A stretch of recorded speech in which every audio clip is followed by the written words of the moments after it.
What's one thing that all of these devices have in common? Well, they all filter something. We filter the air we breathe with air conditioner filters, the water we drink with water filtration systems. We filter the air, the oil, and the gas that our cars use, and then we try to filter out the pollutants that result when we use the car. We filter light with sunglasses and shades, and we even put filters on some things that we shouldn't even be using in the first place.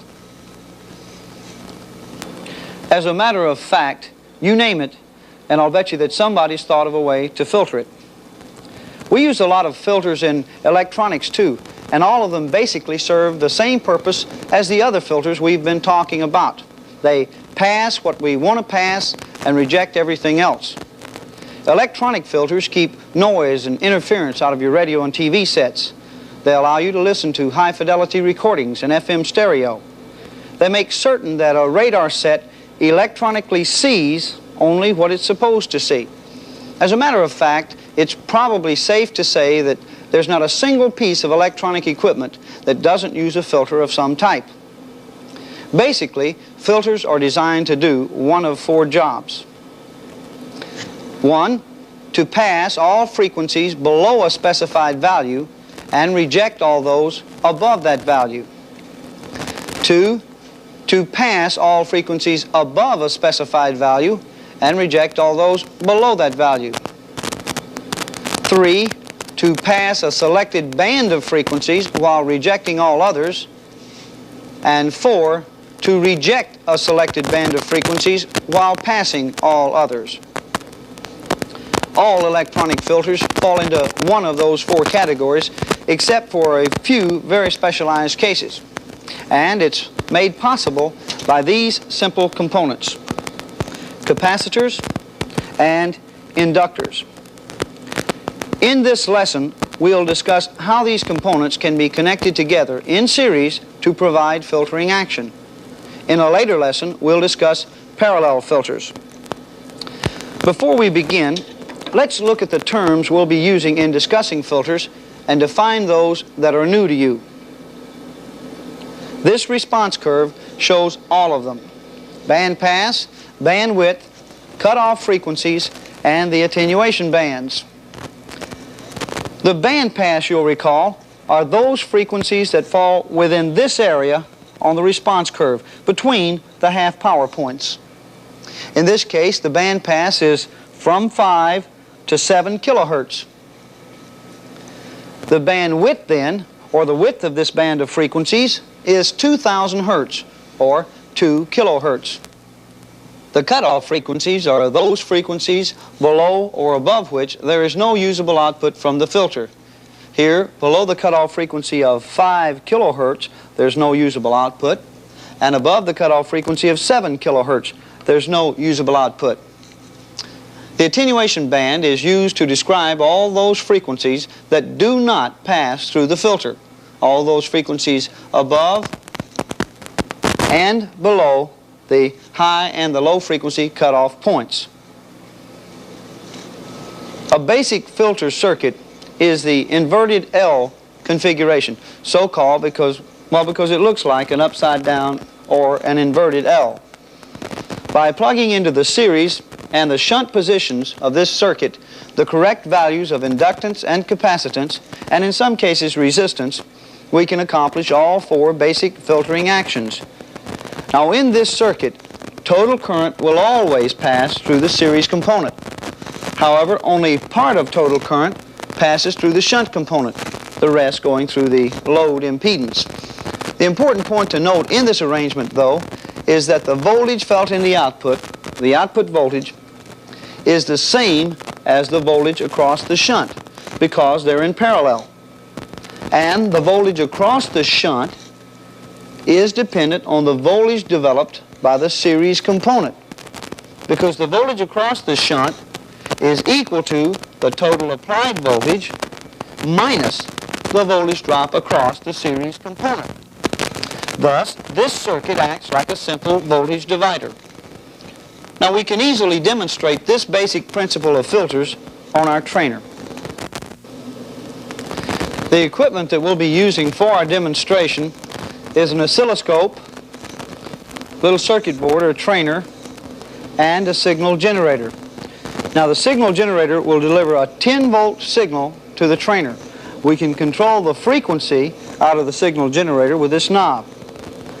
But the output voltage is fixed at 10 volts and will be supplied to the trainer from this test point up to this connector. Now from this point, the 10-volt signal is supplied to two places, the upper connection here and a lower connection here. Now the upper connection goes directly over to this point, and as you can see is tied directly in to the A trace or the top trace of the oscilloscope.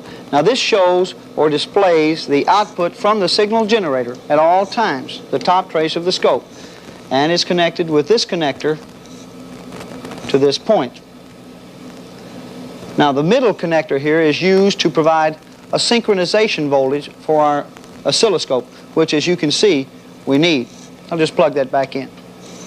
That's the top trace. Remember, it always displays the output directly from our signal generator.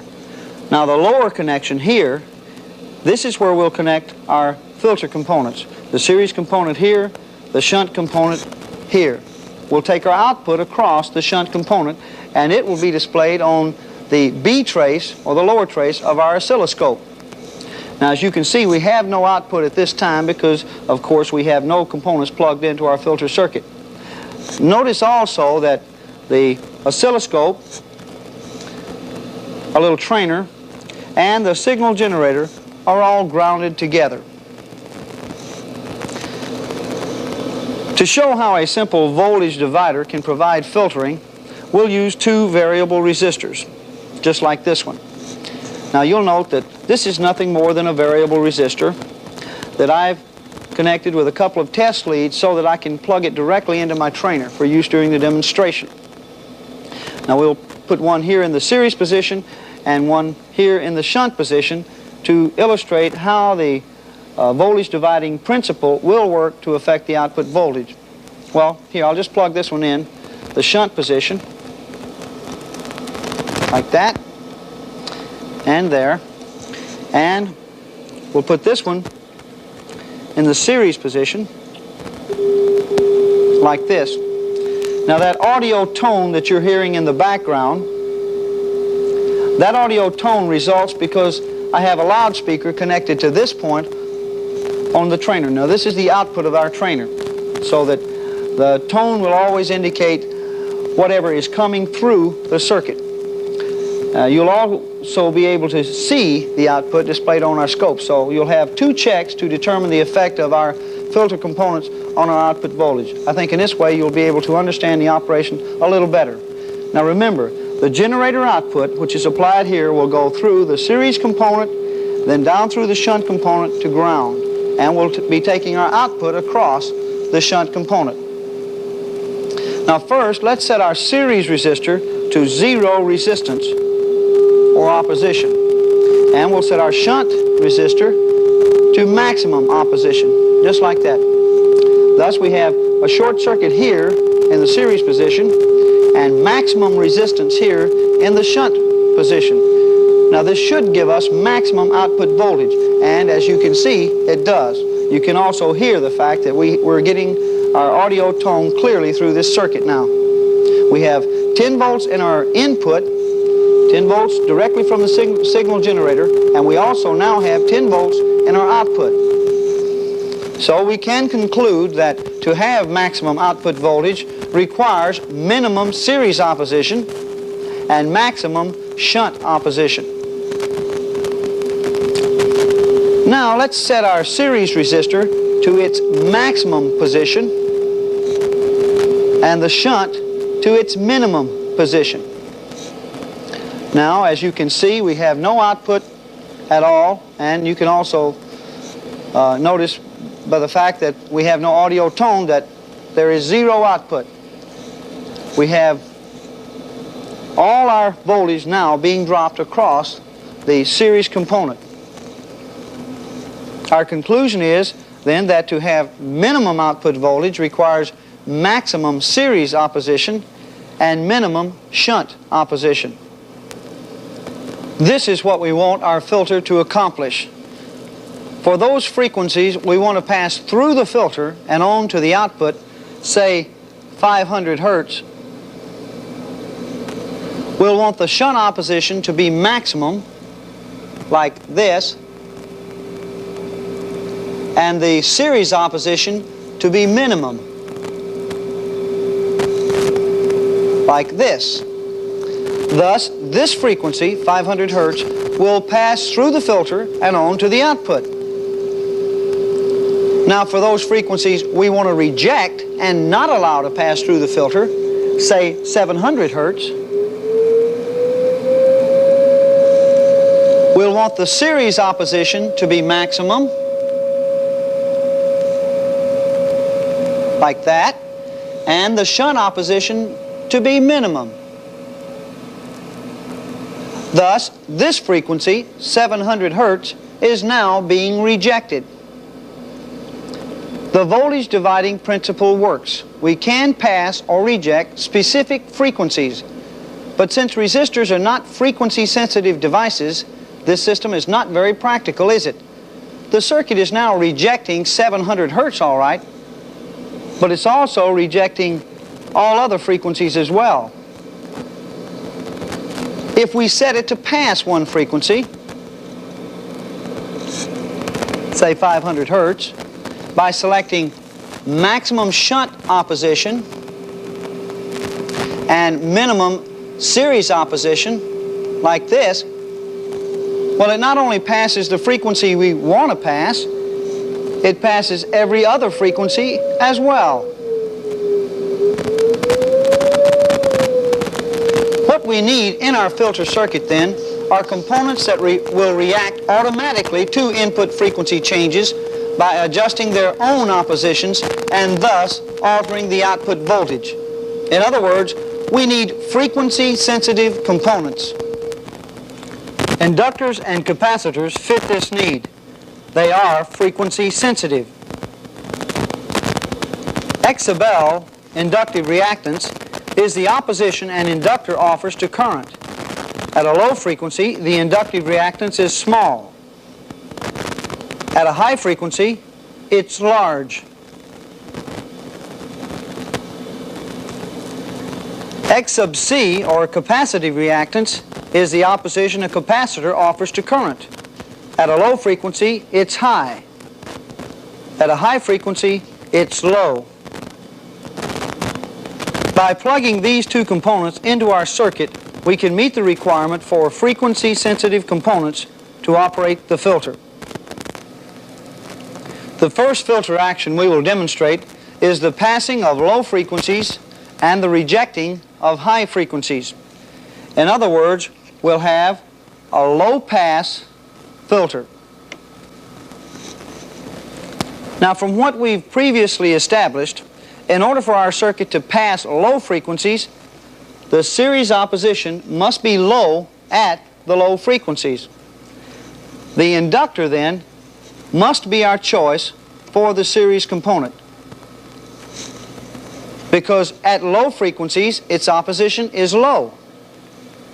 Then, too, the series component should be able to reject the high frequencies. The inductor can also do this because its opposition is high at the higher frequencies. So the series inductor is always used to pass low frequencies and to reject high frequencies. The shunt opposition, however, must work the other way. That is, it must be large at low frequencies so it can develop our output voltage, and it must be small at high frequencies to shunt them away from the output. The capacitor fills the bill for our shunt component. At low frequencies, it offers a large opposition. At high frequencies, a small opposition. So the shunt capacitor is always used to pass low frequencies and reject high frequencies. This circuit, then, a series inductor and a shunt capacitor, serves as an inverted L low-pass filter. It passes low frequencies, rejects high frequencies. All right, now let's hook up the trainer in the configuration we've just illustrated, that of the low-pass filter. First, we need a capacitor in the shunt position. Okay. Then, the inductor goes in the series position. And there's our output from the filter. At this frequency, we do have an output. Now let's check the overall frequency response of this filter circuit, the low-pass filter. Now you'll notice down at the low frequencies, well, I'm down around 200 hertz now, you'll notice that I do have an output. I have 10 volts on the input directly from the signal generator, and on the B trace, the lower trace, I show 10 volts of output from my filter circuit. So we're passing the low frequencies because this is a low-pass filter. As I increase the frequency, though, you'll note that at about 600 hertz, the output starts dropping off. Now we're beginning to reject higher frequencies, which again the low-pass filter must do, must reject the higher frequencies. Here at about 1200 hertz, you can see that, well, I hardly have anything at all in the output. So we're rejecting these higher frequencies.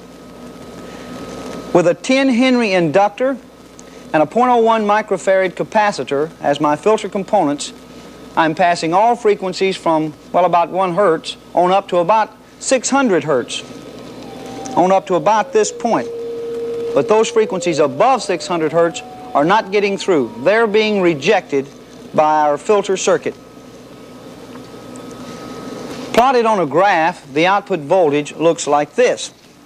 Here, at about 600 hertz, the output drops below 7 volts. Now remember, I had an input of 10 volts.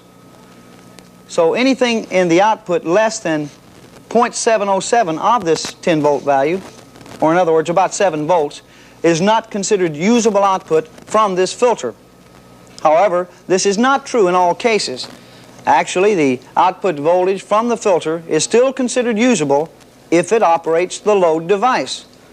But in most cases, the output voltage should be at least the effective value of the input voltage. So this then is the cutoff frequency for this particular filter, 600 hertz. Frequencies below this value are said to be in the bandpass of this circuit. Those frequencies above this value are in the attenuation band. Of course, the cutoff frequency can be changed simply by changing the value of the filter components. Our next filter requirement is to pass high frequencies and reject low frequencies. In other words, to reverse the action of the low-pass filter we've just illustrated. Now, it's only logical to assume that the action of the filter can be reversed simply by reversing the series and shunt components. In other words, we'll put the inductor now in the shunt position and the capacitor in the series position. All right, let's do that then. Let's reverse the position of the series and shunt components on our trainer and then see what the frequency response will be. All right, we'll just unplug the inductor and the capacitor. Now we'll place the inductor in the shunt position now, just like that, and the capacitor we'll place in the series position. All right, capacitor in the series position, inductor in the shunt position. What should we expect our output response to be? Well, we know that in order to reject low frequencies, the series opposition must be large at low frequencies. Well, this is true of the capacitor. It offers very large opposition to low frequency currents. But at high frequencies, the ones we want to pass, the series opposition must be small. Again, this is what the capacitor provides. So, a series capacitor is always used to pass high frequencies and reject low frequencies. Now, the shunt opposition must be minimum at low frequencies to shunt the output voltage, and maximum at high frequencies to develop the output voltage. And this is what the shunt inductor does. So the shunt inductor is always used to pass high frequencies and reject low frequencies. This circuit then is an inverted L high-pass filter. It passes high frequencies, rejects low frequencies. Okay, let's check this out now with our demonstration.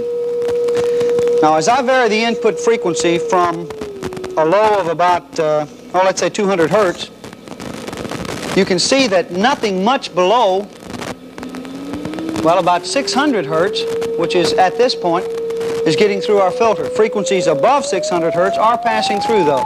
We're passing the high frequencies. Now, since we've not changed the value of the components, our cutoff frequency is still the same, 600 hertz. That's our high-pass filter. We're passing high frequencies, rejecting low frequencies. All the frequencies below our cutoff frequency of 600 hertz are being rejected by this filter. Those above are being passed. But suppose we want to reject both lows and high frequencies and only pass a small band of frequencies right around 600 hertz. You'll recall that this was the third filter configuration that we mentioned earlier. Using this inductor and this capacitor, and with the addition of this resistor to the circuit, let's design a filter circuit that will pass a band of frequencies between, say about 500 hertz and 700 hertz, with a center frequency of 600 hertz. Now, we're only going to be passing this small band of frequencies. The rest of the frequencies we want to reject. Now, what does this mean in terms of our series and shunt oppositions? Well, we know that in order to pass 600 hertz, our series opposition must be low at a frequency of 600 hertz. But at frequencies above and below that, the series opposition must be very high in order to reject those other frequencies. Well, at 600 hertz, the inductor we've been using in our demonstration has an opposition of 31,400 ohms. The capacitive reactance of the capacitor we used at 600 hertz is also 31,400 ohms. Now, individually, neither component, neither the inductor nor the capacitor, can do the job of passing a band of frequencies around 600 hertz. But when we place them together in series, like this, a rather remarkable thing occurs. Since inductive reactance and capacitive reactance are opposite forces, they're 180 degrees out of phase, and since in this case they're equal values, 31,400 ohms at 600 hertz, the combined reactances exactly cancel each other. So the net effect of the combination is to offer minimum opposition to 600 hertz. In other words, it's simply a series tank circuit, and as you've learned previously, a series tank circuit offers minimum opposition to the resonant frequency and maximum opposition to all other frequencies. Now, the shunt impedance in this case can be purely resistive, simply a resistor, since its only use is to develop the output voltage. Now, since the series tank opposition is minimum at the resonant frequency, circuit current will be maximum. This current will flow through the shunt resistor and develop the output voltage. At all other frequencies, however, the series tank opposition will limit circuit current to the extent that very little current will flow through the resistor, thus very little output voltage will be developed. Okay, the generator is connected to the inductor, these leads here, here's our inductor, and then to our capacitor, down through this resistor and this little shorting wire, and to ground. Now, at frequencies below 500 hertz, the output drops to minimum, as you can see. Now, as I increase the generator frequency, you'll note the output start to rise until at about 600 hertz, the output is maximum. As a matter of fact, it's about the same as our input frequency at this point. Now, further increase in frequency causes the output voltage to decrease again. So we're passing just this small band of frequencies between 5 and 700 hertz. Now, on a graph, you can see that at about 500 hertz, the output voltage is 7 volts. And again, at about 700 hertz, the output drops back to 7 volts.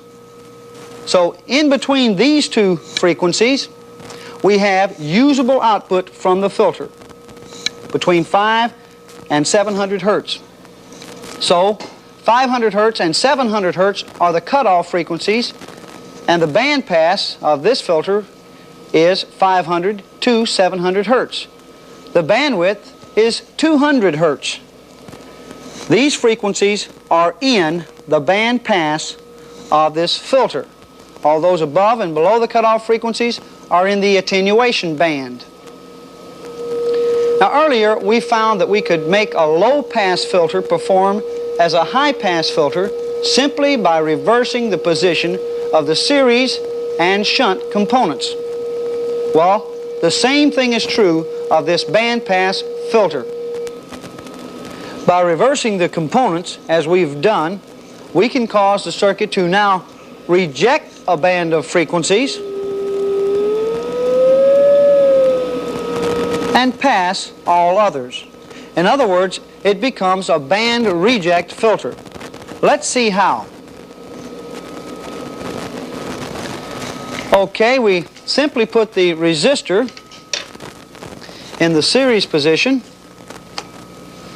We're reversing its position, and the LC tank goes in the shunt position, just like that.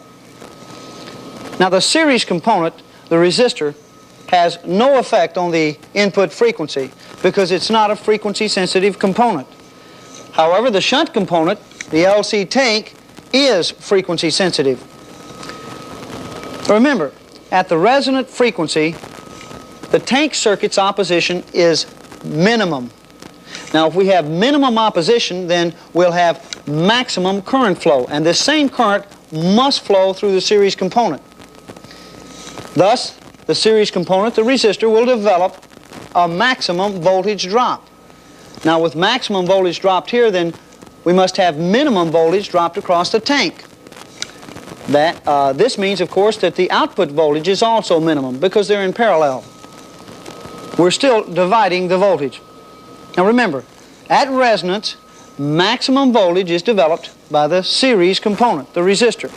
At frequencies above and below resonance, however, the tank opposition now becomes maximum.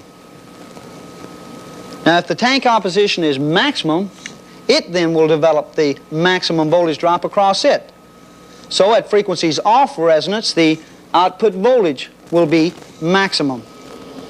Thus, this filter configuration will reject frequencies right around resonance, but pass all others. Let's demonstrate this.